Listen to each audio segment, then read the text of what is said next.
अजब रमा राघवची जोडी।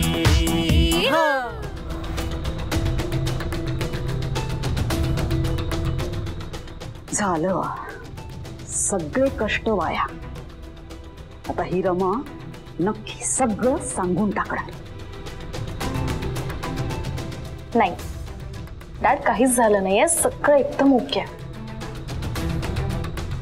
मग ठीक आहे।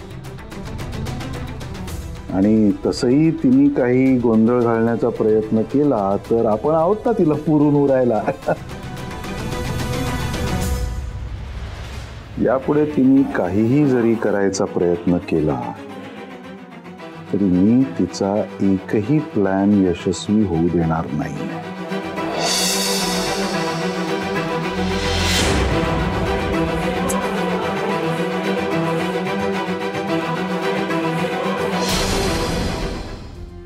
जाऊ देणार डॅड, तू तू कशाला तिच्याविषयी बोलतोस उगाच? आपण काहीतरी दुसरं बोलू ना।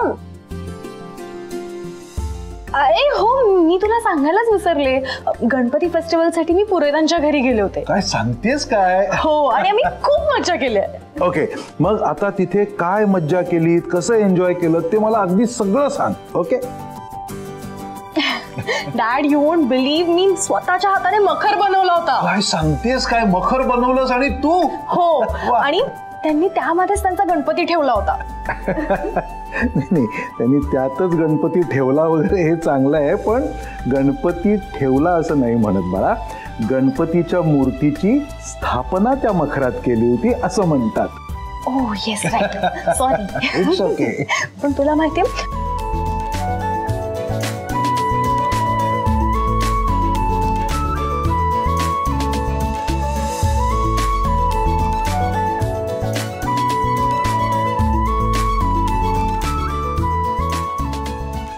मला बाहेर काढून हे दोघे हसतायत काय, गप्पा काय मारतायत? माझ्याशिवाय सगळं व्यवस्थित चाललंय। नाही पण रमा, मी तुला खरंच सांगतो, पुरोहित गुरुजींकडची सगळीच माणसं इतकी चांगली आहेत ना, आणि अशी प्रेमळ आणि प्रामाणिक माणसं खूप दुर्मिळ असतात बा। दुर्मिळ म्हणजे रेअर। कळलं? नाही पण तुला खरंच सांगतो, अशी माणसं आयुष्यात आली ना की त्यांना जपायचं असतं।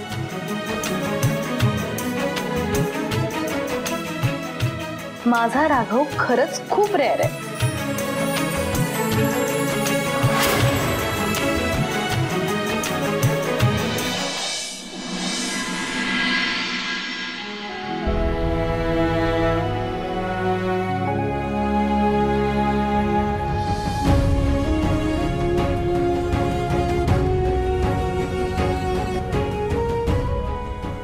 राघव, झोपला नाहीस अजून?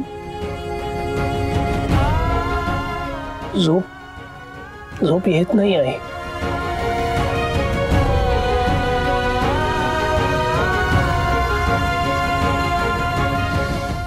मला सांग, रमा कशी, रमाचे वडील कसे, त्यांचा प्रवास कसा झाला?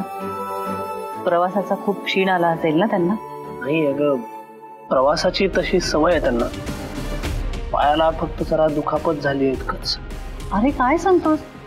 अरे मग डॉक्टरांकडे नेलं की नाही? नाही, तसं गंभीर काही नाहीये, काळजी करायची गरज नाही। काळजी करण्यासारखं काही कारण नाहीये ना, मग तू का इतका गंभीर झालायस?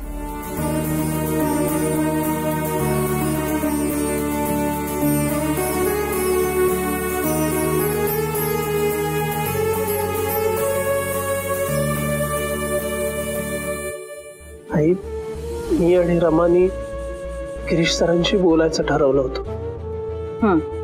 त्यांच्याशी बोललं की काहीतरी मार्ग नक्की निघेल असं वाटलं होतं आम्हाला।